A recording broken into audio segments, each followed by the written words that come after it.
Welcome back to another video here on the channel. My name is Sebastian Lemke, aka LampyYGO, and I'm one of your regular Yu-Gi-Oh! TCG YCS casters, but I'm also very much into Master Duel, and therefore today we are going to talk about Master Duel, and specifically about the Master Duel World Championship. And the Master Duel World Championship has a very specific and special format, which allows 3 players to team up together. Of course, we all know Joshua Schmidt has formed a team together with Quantel and also with Emmer, so they are competing there for Europe, but also other teams are in there as well, which they have to defeat, which they have to face. And the special format is, because it's 3 players, they are having a shared card pool. So they can only use all of the cards in the entire game of Master Duel in the number that it is allowed. So a card that is unlimited, they can only use 3 times among the 3 players. So if one player plays 3 copies of Maxi, the other 2s are not allowed to do that anymore. So, and if a card is limited, only 1 player is allowed to play that 1 copy of the limited card. But there's a little bit of an add-on. There is the chance to have 3 shared cards. So if you're saying, hey, Maxi is incredibly powerful, I want to play Maxi in all of my decks. So you could say Maxi is going to be one of our 3 shared cards, and that allows all of the players, all of the decks, to have triple Maxi in it. So you will have to carefully think about, first of all, which are your shared cards, and then from there on, you will be able to build your decks. So that is pretty much the Maxi clause, as Caitlin is also saying in chat.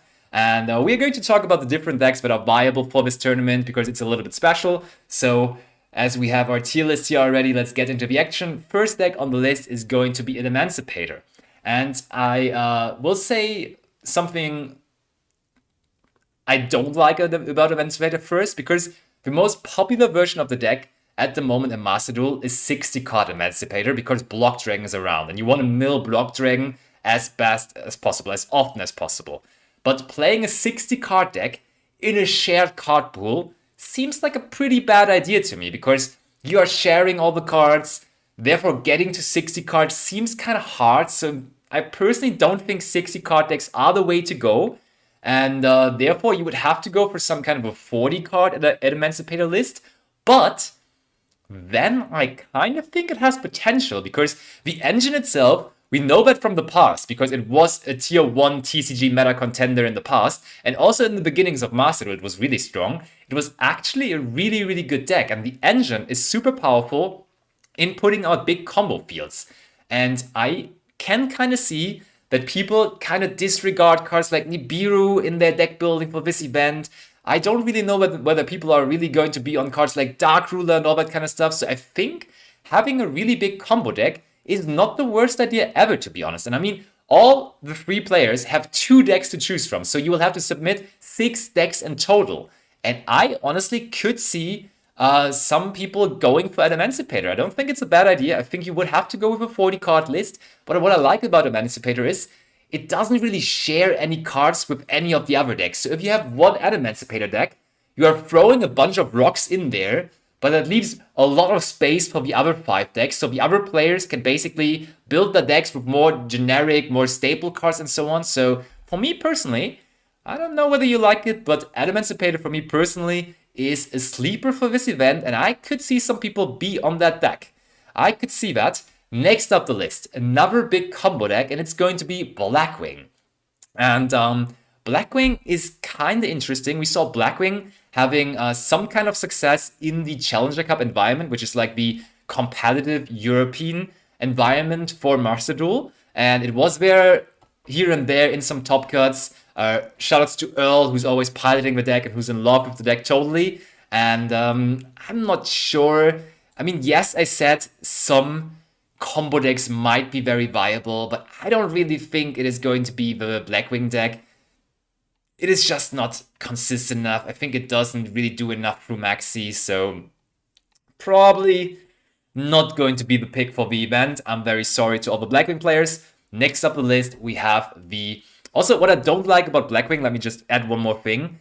It is sharing some cards with some other very good decks. So, for example, you might be playing cards like Allure of Darkness, because there are a lot of dark monsters in the Blackwing deck, which you rather would want to play in maybe the next deck we're seeing, in something like Branded or in something like Dark World. So I just don't think really that it's going to be the best idea to bring the good old Blackwing strategy to the tables, to the digital tables at the World Championship in good old Japan. And now I already see Galso in chat saying, be careful now, be careful now. Branded.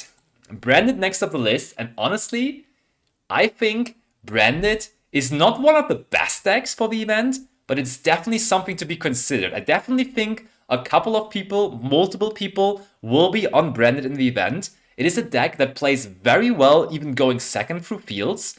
You are probably going to see a version with Allure of Darkness, with the Polymerization, Etchem Chain, Patchwork package. I do think that is a very, very scary deck, because especially into like Runic deck and into Runic decks and that kind of stuff. And I think we are going to have Runic decks in the meta. Despia or Branded seems like a pretty good deck, and also it's kind of different to the TCG because Branded in Master Duel, they already have cards like Cartesia, they already have Granguignol, so they have like the newest wave of support already available. So Master Duel Branded is actually quite powerful, and their engine is so big again. They have so many cards to choose from. So I do believe that it's just overall a really, really, really solid pick, and I do believe that we are going to see Branded. And I mean, maybe some people even decide to not actually go with Ash Blossom. Because, okay, yeah, now you're thinking, what could be our free shared cards? The easiest option would be like Called by Ash Blossom Maxi, having the Maxi package covered. Okay, but maybe some teams decide not to do that. And then not all of the players are going to be on Ash Blossom, which obviously is a great thing for this deck. So I do think this could be something. Let me also include one thing. We see very regularly, for example, in the hands of our good old Mr. Drizzles, who's crushing Challenger Cups with it, that branded tier limits is a thing. I don't think people are going to be on branded tier limits in this Master Duel Worlds tournament, because I'm pretty sure you want to have one pure tier limits deck in your repertoire. So you probably have to split up between one branded player and one tier limits player, even though the mixture of both is a good deck. But here for this format, mixing them just gives you only one deck out of the two, and you kind of want to have both, if you ask me. So probably only going to be the pure branded deck. Next up the list, there's Dark World. Dark World, again, a very, very, very powerful combo deck. And I'm back and forth with Dark World. In the beginning, I didn't even want to include it here into the tier list, but then someone yesterday brought it up to me. Don't you think Dark World is at least worth considering? Joshua Schmidt played it a lot on stream. That maybe is an indicator that he was also considering at some point. I think it's tough for Dark World. I don't really know. I've never been too in love with the deck in Master Duel. I think in the TCG it has become quite interesting, but it's kind of rough in Master Duel. We have never really seen successful Master Duel players in the Challenger Cup environment with the Dark World strategy. One thing though is, it kinda is cool into Maxi. Chad is also mentioning that already. It's kinda cool into Maxi because this deck can just keep on playing, and this is one of the maybe very few decks that could deck out the opponent when they get Maxi. So I kind of want to put it into the probably not all the sleeper category, and I will have to go. Honestly, I will put it into the sleeper category. I think it's kind of nice. I think it is kind of decent. I think we could see this. This is actually kind of a cool thing we might see at the World Championship, and I'm really excited for Dark World. Next up the list, we have Dinosaurs. Dino DNA, of course, the original slogan, everybody knows it. Have you read Misk? And Miscellaneosaurus is not limited in Master Duel. It's actually, I think it's unlimited, therefore available at free. And I think, I will make it short, Dino is another sleeper pick for me. It's a deck that has a lot of very good engine cards, so you don't have to rely on the staple cards that much anymore. You could maybe even play this as a blind go second deck with Lightning Storms and those cards being thrown in, maybe Super Polymerization or something. And I do see Dinos also in there, and I think I like it even more than Dark World. I think it is actually a sleeper deck. It's pretty cool. I do want to see people play Dino, and I'm kinda thinking that there will be some Dino players, so Dino players, watch out at the World Championship. In the Master Duel category, you might be represented. Next up the list, there is Dragons. And Dragons, for me, belongs in the best decks category, actually.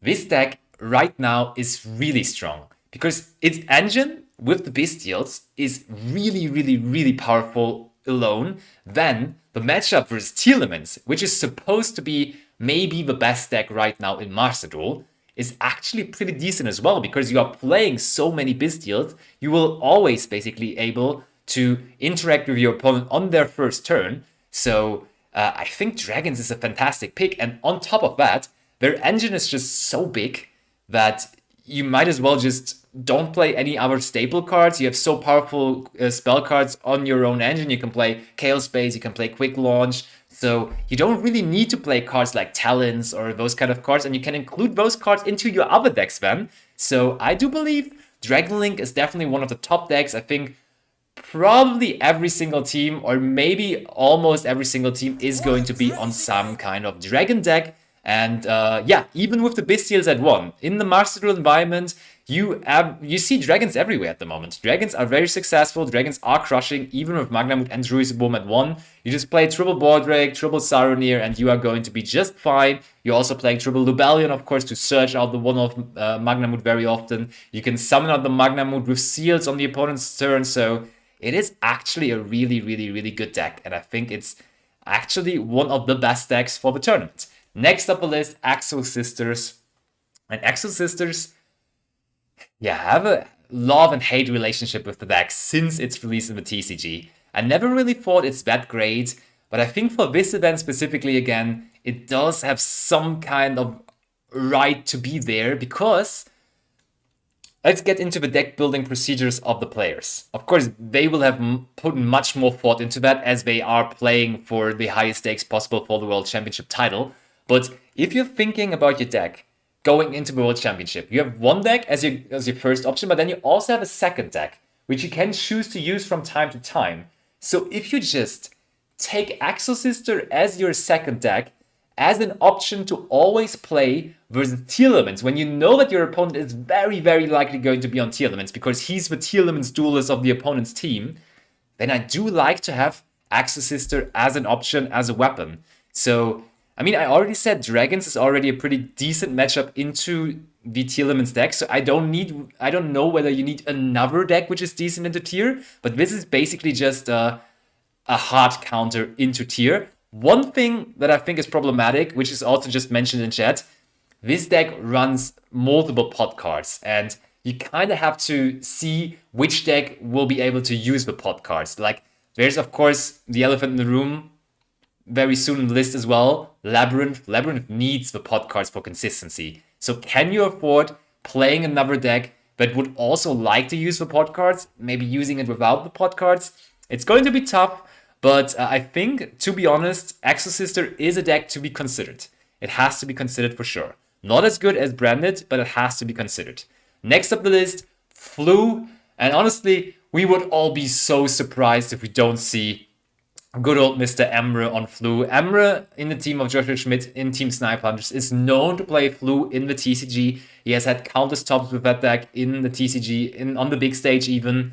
And gotta say, I think this deck has the same problem than we just talked about with Axel Sisters, because yes, it has a really solid tier matchup, but yes, it does also need all the pot cards. And if you compare Flu to Labyrinth, I personally think you gotta go with Labyrinth.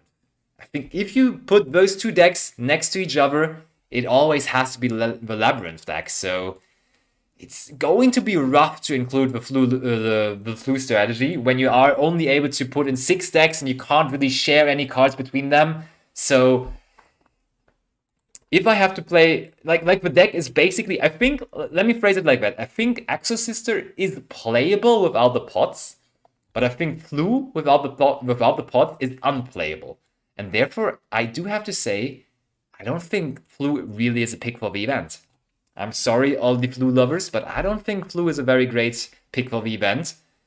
So that is actually somewhat interesting. I mean, a big upside for Flu, of course, is it's not losing to Maxi. That is the big upside. But Labyrinth is also not really losing to Maxi, if we be honest. Yes, you can resolve Maxi versus the deck, but it's never really feeling great. So I don't think the advantage of not losing to Maxi is good enough in that scenario. But I still think it might be played in some decks or in some teams. I think Emre, as I said, is a very likely player to pick up the Flu deck. But then we have Labyrinth, and I think Labyrinth, I want to either put into the best decks category or into the to be considered category, very far up the to be considered category.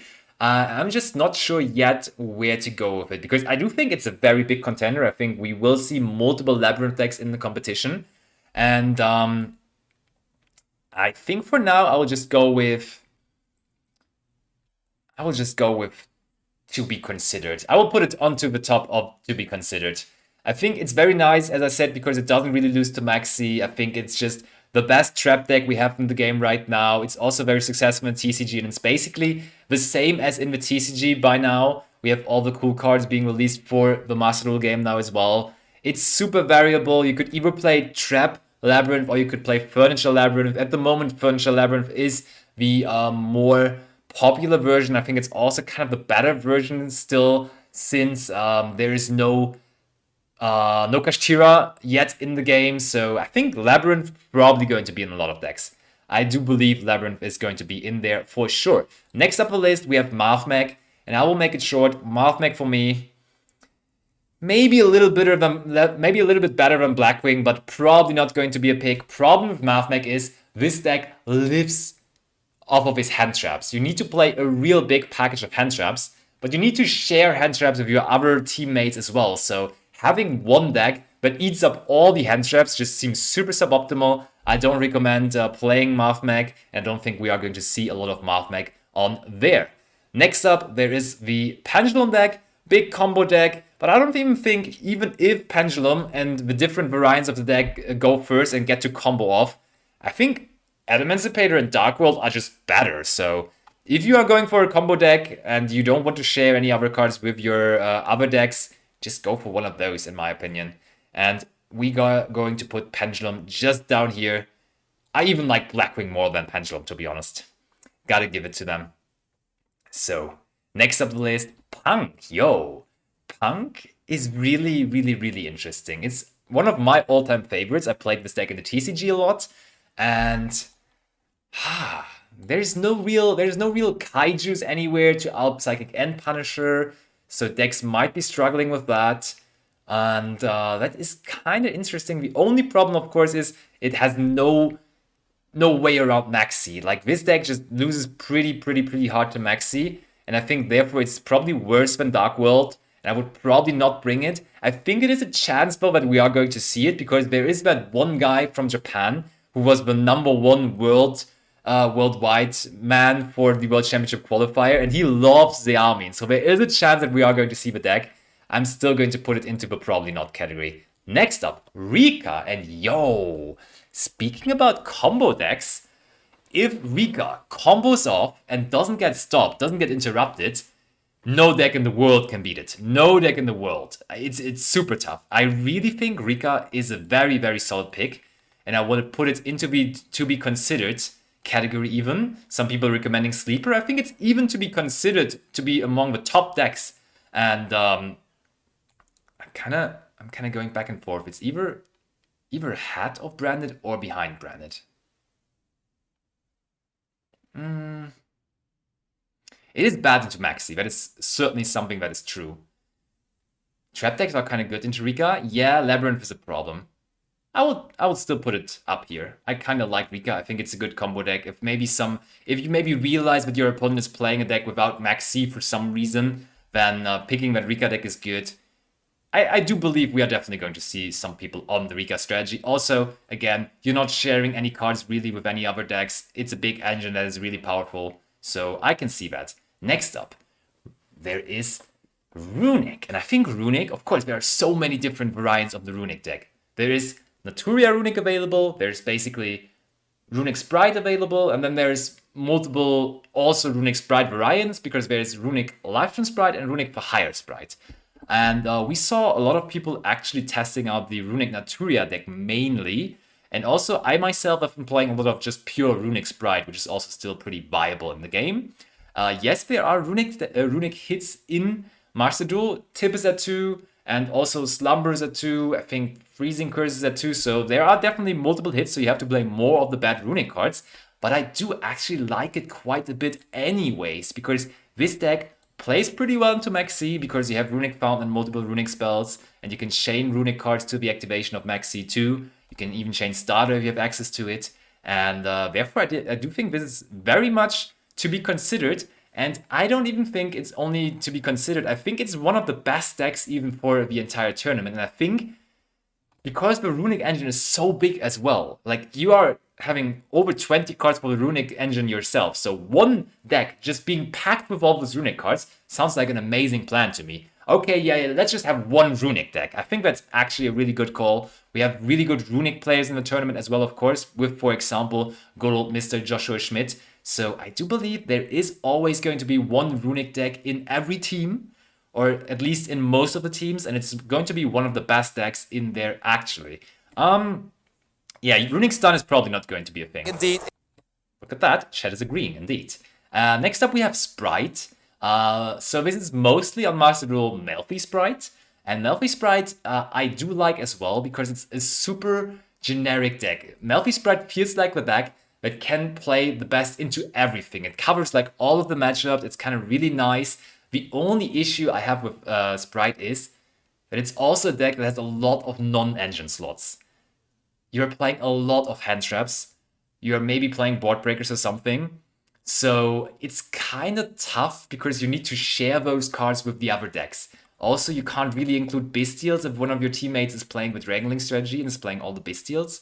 So that's kind of tough. But the thing is, you can kind of go for the non-engine cards that you have still available. So you're building the other decks, and then you're like, what do we still have left for our Melfi Sprite deck? And I think there are ways to figure out a working Melfi Sprite deck for each of the teams, and the engine itself is just too good. Just popping off of one blue, just popping off of one jet is just super powerful, and therefore it definitely deserves to be in the best decks category. But I think it's easier to build your Runic deck for this tournament than the Sprite deck. It might be Runic Sprite as well. It might be a mixture of both of them, but I think we are going to put it up there. But I like the Runic decks. I might be a little bit biased because I love them so much, but I will put them up there. Then Striker, another all-time favorite of mine. Probably not. We may see it because there's Raymond Dye and Ryan Yu in the tournament, but it's just not the Striker time right now. Maybe in the future, but not right now. Next up, we have Sword Soul.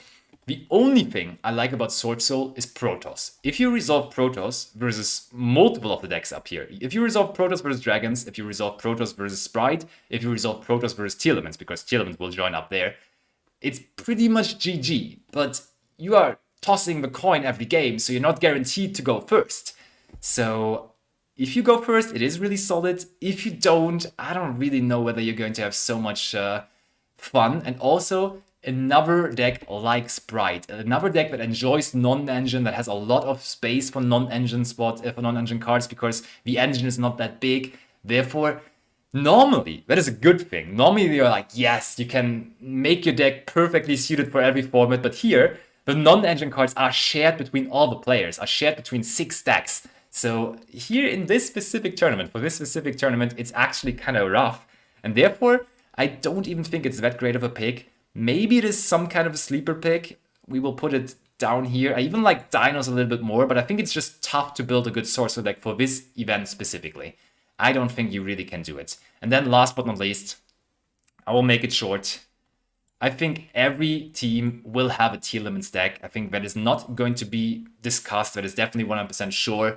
We are going to see Telements effect resolve. It is not by a big margin, I want to say, but still pretty certainly the best deck right now. It is regularly winning all the Challenger Cups. I think the engine is big enough to justify playing the entire deck and then having just only a couple of non-engine slots. I do really believe that the deck is going to cook. I do really believe that we are going to see the deck in the finals because every team will have one Telements deck in there. I think it is just going to be a big party and we are going to see a lot of milling. And also, what I really like here in Worlds format, I think something that is really going well for the deck is you will pretty much know all of the decks from round 2 on at least. Or even imagine round 1. You're sitting down, you sit there with your Telements deck, and then you sit there next to your teammates, and your teammate 3 says, hey, I'm playing versus Telements. And you are the Telements player for your team. So you're like, okay, if you are playing versus tier limits, I can't play versus tier limits anymore. So let's mill 10. No fear ever. We are just milling for free because we know we're not playing the mirror. So that advantage to know whether you play the mirror or not will be amazing, will be very, very, very valuable. And therefore, I think it's even more so the best deck for the tournament. And I do absolutely think that it's going to be the crusher of the competition once again. So yeah.